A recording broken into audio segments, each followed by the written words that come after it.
Welcome once again to Lehto's Law. Here's Steve Lehto. I've done stories before about VIN cloning or car cloning, and it's one of those things that when you hear about it, you go, whoa.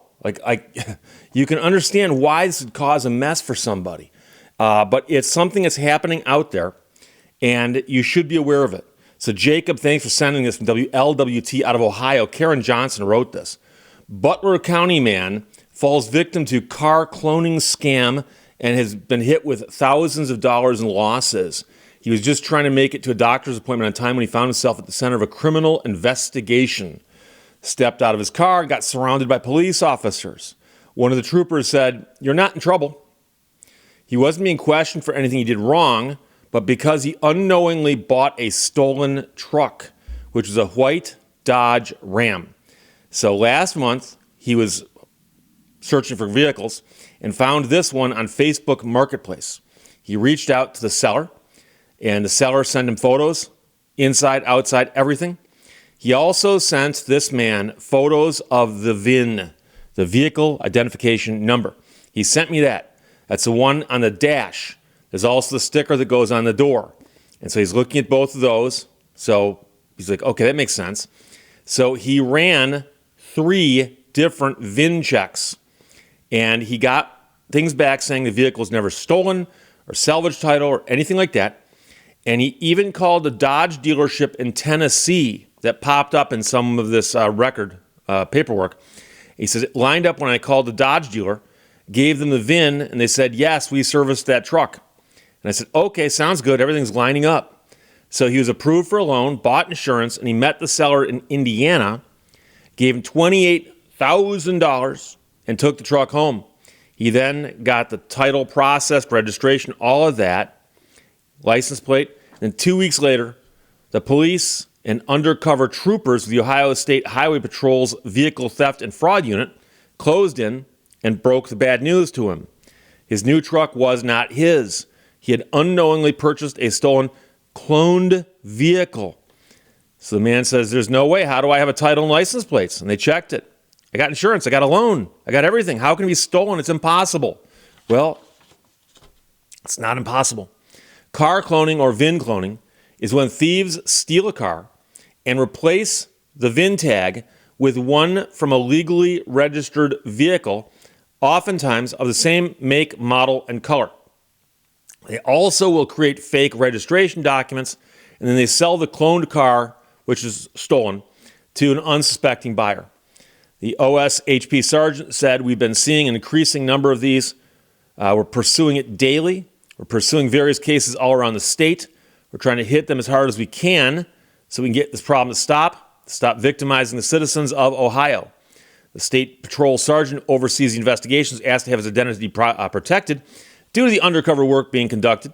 He said for anyone in the market to buy a car, they should inspect the VIN carefully. Now, keep in mind that the VIN will appear several places on a vehicle, modern vehicles in particular. So at the base of the A-pillar, the one on the dashboard you're talking about, you can usually see it by looking in through the window. Driver's side, down at the base and the edge, there's a tag down there. Likewise, there's usually a sticker on the inside of the driver's door that has the VIN on there as well.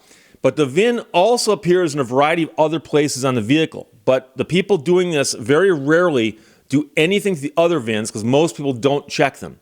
Most people simply look at the one under the dash, and then if they see the one in the door, they'll look at that one too.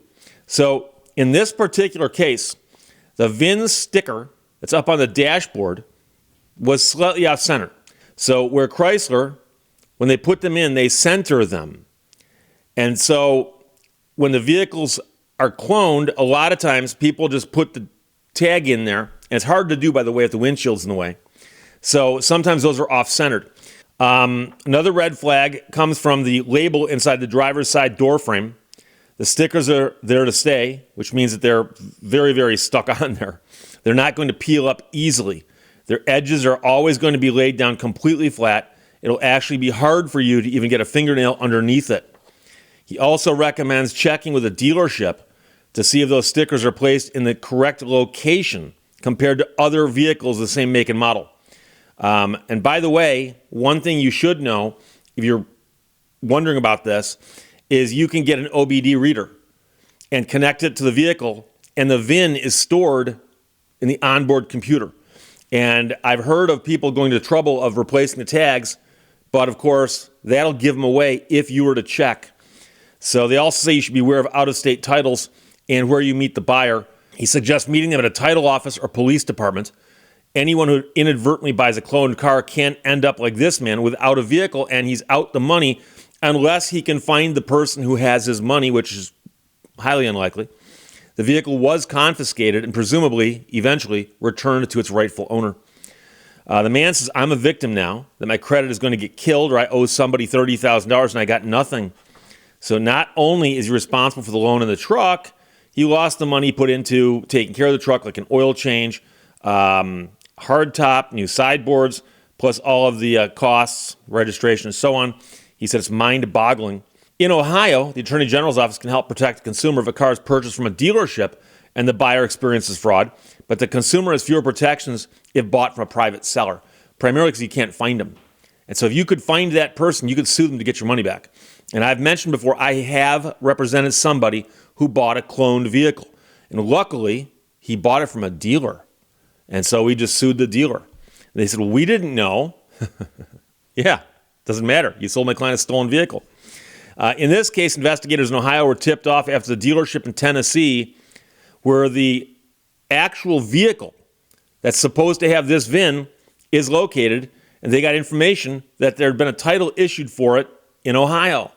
And so what somebody does is they have a stolen vehicle, okay? You got a stolen vehicle. What do you do with a stolen vehicle? You go, well, let's go get the VIN off another vehicle that looks just like it, make, model, year. Shouldn't be that hard to do. Ideally, you want to go to another state and get the information from another state. You then dummy up the tags and the stickers and all that stuff, and you put them on this vehicle. So now you've got a stolen vehicle with the cloned information on it. Real vehicle over here, cloned vehicle here. You sell this vehicle in a state different than the one in which the real vehicle resides. So what happens is the thief gets the money, person buys the cloned vehicle, they go to the DMV, Secretary of State's office, whatever you call it in your state, and they apply for a title, registration, all that stuff. Well, unless these states share information in such a way that it's going to show as a conflict, they're going to go, oh, title, registration, boom, feed it through the system, you got your stuff. But of course, the people who deal with these stolen vehicles and the cloned vehicles and all this stuff are running different databases and different information, and they're searching for stuff, and they find that, a vehicle just got registered and titled in Ohio with the exact VIN of a vehicle in Tennessee. So there's a problem. There should not be two vehicles out there with the same VIN. So what they do then is they go, okay, the VIN that just got entered is probably the issue. They come over, they look at the vehicle, and then they climb underneath it and find one of the other VINs, and they say, oh, there's a VIN mismatch. And the one underneath the vehicle that's stamped into a frame rail or something is gonna be the correct VIN. They run that and they go, okay, this vehicle's stolen. And the VINs on the A-pillar, by the A-pillar and on the door are actually incorrect. The vehicle has been cloned. So if it happened to you, the only way you can get your money back is to chase down and find the seller. And that, of course, is a problem in this case. In the case that I had where my client bought it from a dealership, we knew where they were. We got our money back. So we had a happy ending, but that does not happen always. This guy here is out his money. And so what's weird, and I hate to besmirch an entire marketplace over one transaction, but I've heard of other stories about people having trouble with Facebook Marketplace. And one of the problems with Facebook Marketplace is it's got a very, very low barrier to entry. Anybody can post stuff there. And on the internet, anybody can claim to be anybody. And so you can download photographs elsewhere off the internet, put them on Facebook Marketplace and go, yeah, I've got this thing. You want to buy it? And then I got to, if I'm a potential buyer, I've got to wonder, does that person really have that thing? And or are they trying to run a scam of some sort? And so here you've got somebody running a scam selling a stolen vehicle with a cloned VIN on Facebook Marketplace. So there you go. Jacob, thanks for sending it. Great story from WLWT. Karen Johnson wrote it.